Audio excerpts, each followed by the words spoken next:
Tu veux changer de conditions de vie? Change d'abord ton paradigme.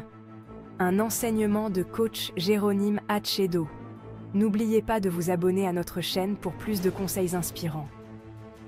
Le paradigme peut être défini comme l'ensemble des connaissances, des croyances, des attitudes et comportements emmagasinés par un individu au cours de son existence et qui coordonne consciemment et inconsciemment tout son corps, sa vie professionnelle, ses relations, son intégration sociale et culturelle, sa santé, etc.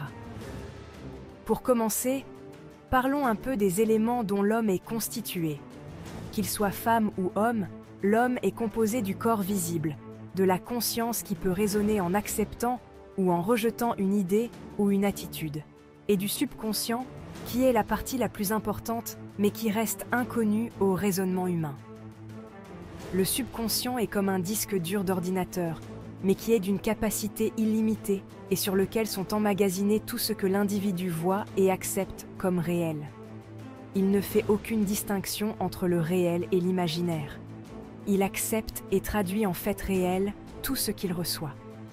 Et le plus important, qui peut être à notre avantage et à notre destruction, est que cette partie inconsciente dispose des moyens infinis pour réaliser ses croyances.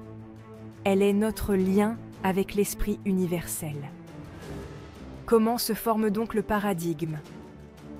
De la naissance jusqu'à l'âge de 7 ans, l'enfant ne fait qu'emmagasiner, il ne raisonne pas. La partie consciente est presque au repos ou inactive.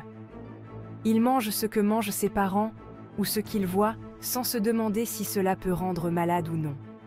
L'enfant emmagasine les croyances de ses parents sans raisonner sur leur véracité ou non. Il étudie et emmagasine là-bas aussi les élémentaires de la connaissance moderne.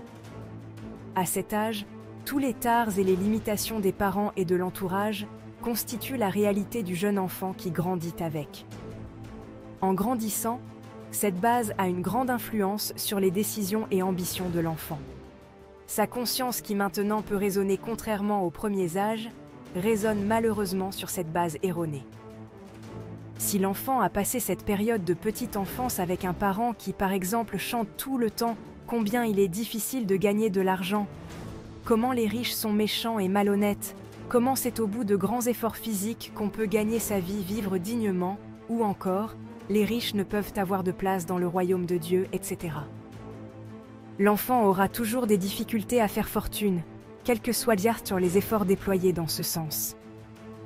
Chaque fois qu'il entreprendra de devenir riche, le subconscient qui ne raisonne pas, mais dont les capacités à rendre réelles nos croyances sont illimitées, lui donnera tous les moyens pour échouer parce qu'il est programmé pour la pauvreté et non pour la richesse. Le subconscient de cet enfant est programmé en tant qu'ennemi de la fortune.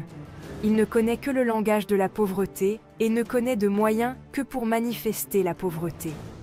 Cette personne échouera en tout ce qu'elle entreprendra et se croira toujours persécutée par les sorciers ou des personnes malveillantes. Partout où il passe, c'est comme si le diable s'est incarné en sa propre ombre pour le combattre sur tous ses chemins. Mais le problème est en réalité en lui-même. Il en est de même pour un enfant qui a grandi avec des parents qui ont peut-être eu des difficultés à s'intégrer dans la vie professionnelle. Ces derniers inculquent inconsciemment à leur progéniture la difficulté à s'insérer dans la vie professionnelle après les études. Et bien sûr, ces enfants aussi rencontreront ces mêmes difficultés d'une manière ou d'une autre plus tard. Vous trouverez le problème avec un enfant qui a grandi avec un seul parent à cause de la séparation des parents. S'il ne change pas ses croyances au mariage au fil du temps, il éduquera seul aussi ses enfants parce que son subconscient est ainsi formaté. Pour ce subconscient, ce mode de vie conjugal est l'unique réalité. Même s'il arrivait que cet individu tombe sur le meilleur ou la meilleure partenaire, toutes les circonstances donc se mettront en place pour que les deux se séparent, afin que continue l'œuvre commencée depuis le temps des parents. Là aussi, on parlera de malédiction, d'un mauvais sort jeté ou de la sorcellerie. Le problème dans tous ces cas est le même, c'est le paradigme, ce disque dur surchargé par ses idées et croyances toxiques et qui, avec son pouvoir infini et illimité, les manifeste dans la vie de l'individu.